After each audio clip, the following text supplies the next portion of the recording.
Hello everybody, and welcome to this video where we're laying in a park the day before the biggest storm of the century hits LA. That's what they said anyway. What we're gonna do today, we're here in West Hollywood in the park, surrounded by all sorts of pretty things. There's the library right there, all sorts of fun stuff, okay? And what we're gonna do is, this is gonna be the last part of You Get So Alone Sometimes. So let's find out where we're gonna start, guys. Okay, 241, let's go. I promise to not take this long going through the next books. I don't know if you realize this, but the last year of my life has probably been the most insane year of all time. So we start on page 241 with I Meet the Famous Poet. Wow, this is long. This page is long. Oh, that's a funny poem. It's a poem talking shit on Harold Norse. Bukowski and Norse were really good friends for a long time. And then I can't remember what book it was, but Bukowski, because for those of you who don't know, Harold Norse was bisexual. I think there's a little more to what happened between them than what is said, but regardless, according to Bukowski, what happened was, and I've never heard what Harold Norse said about it. According to Bukowski, he was supposed to dedicate one of his books to Harold Norse, and allegedly he didn't, and didn't tell Harold until Harold saw the book, and then he was like, oh, like, I thought you were dedicating this to me. And Bukowski was like, well, I was gonna, but, and then he blamed John Martin. He's like, John Martin thought it might come off as, you know, a little like, you know, and he's like, a little what? And he's like, you know, like a little, like there was something more with you and me. And that pissed Harold Norse off. And I think that's what ended their friendship. Now, I think if someone was going to go that far and like be worried about what people were going to think, then it was probably because of things that had happened. You know what I'm saying? Like Bukowski never gave a shit what motherfuckers said about him. So why suddenly is he worried that people might think him and Norse had something going on? You know what I'm saying? And there's a couple different stories in different books he wrote where he's talking about it starts with a name, Andre. Oh, Andre, like the great poet, where he, like, this couple comes over and they think Bukowski is Andre, and so he has sex with this guy and girl. I don't know. I just think there was way more to everything than what there was, but whatever. You know, this is just me speculating here. Okay, so on page 249, I have a poem highlighted called The Sinking Island. I'm working on it as the dawn bends toward me. I almost had it at 3:43 a.m., but it slipped away from me with the wizardry of a silverfish.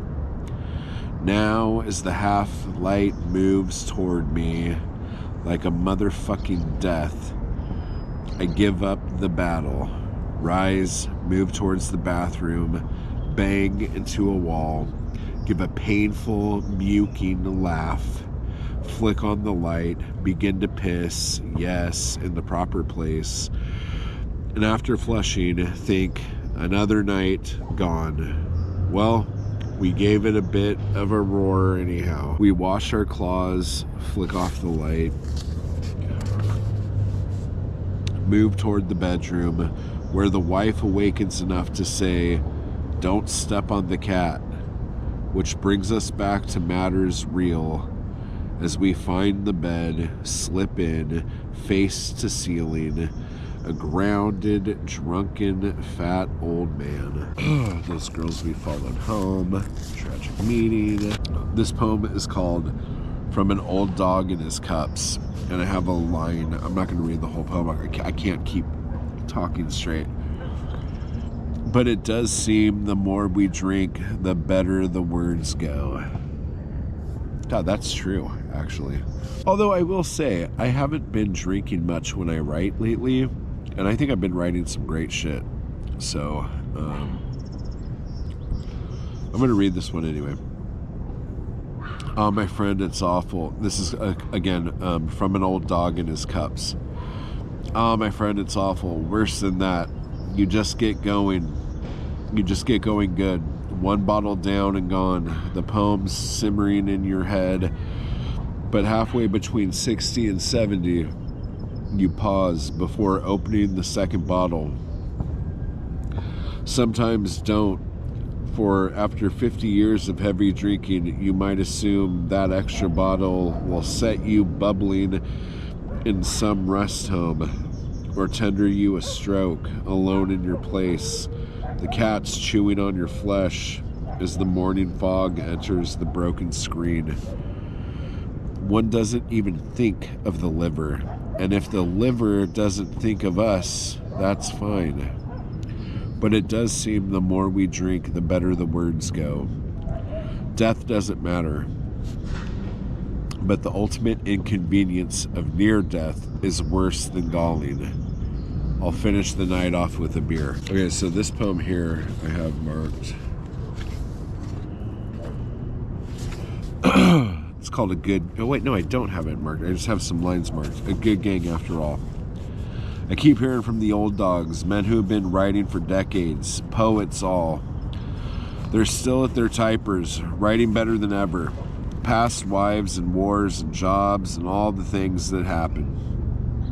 Many I disliked for personal and artistic reasons. But what I overlooked was their endurance and their ability to improve. I can't fucking read if you're gonna fly over me, dude. But what I overlooked was their endurance and their ability to improve. These old dogs living in smoky rooms, pouring the bottle. They lash against typer ribbons. They came to fight. That's pretty awesome. Like a bunch of dudes that he used to talk shit on, and he's like, you know what? They're not bad guys. They're fucking doing it, dude. The end of this poem, it's called This, on page 280. It says, being drunk at this typer beats being with any woman I've ever seen or known.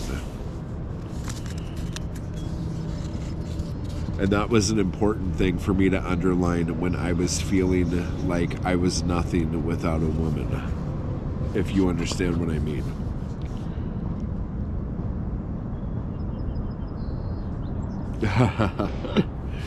I have a line here, underlined and starred, on 3 a.m. games on page 284. It says, shit, drink without smoke is like cock without pussy.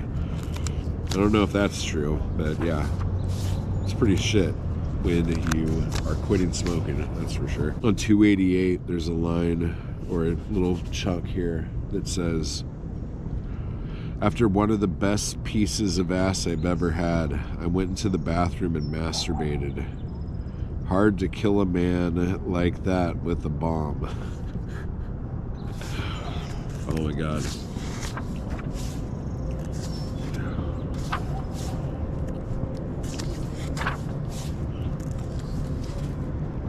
I was a fucking fool. It's getting very loud here because this one truck is just it's a cement mixer, and he's just driving around the block. He's over here now. He was over there. Fucking hell. No, there's a loud dog. I actually just heard that this might not be true, so that's kind of interesting. What I'm about to share with you right now, I mean. So there's this poem on 303 called Working Out. It says, Van Gogh cut off his ear, gave it to a prostitute, who flung it away in extreme disgust. Van, whores don't want ears, they want money. I guess that's why you were such a great painter. You didn't understand much else. I get that. And then on page 305, I think this is what Biden used in his original campaign, which was just weird. But it's from a poem called How Is Your Heart? And the line is, what matters most is how well you walk through the fire. Very weird that he got quoted by Biden. But whatever. I'll read the last poem of the book on page 312. It's called It's Ours.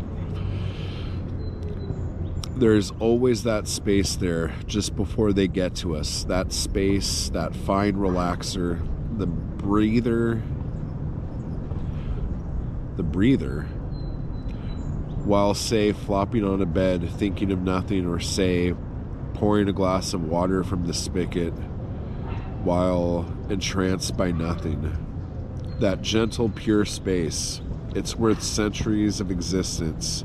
Say, just to scratch your neck while looking out the window at a bare branch. That space there, before they get to us, ensures that when they do, they won't get it all, ever. And that is this book. Sorry I can't breathe. I hope you liked the book.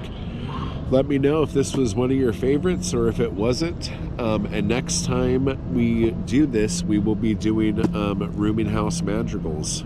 Okay? So that'll be the next Bukowski Book Club book. So I guess I will talk to you all later.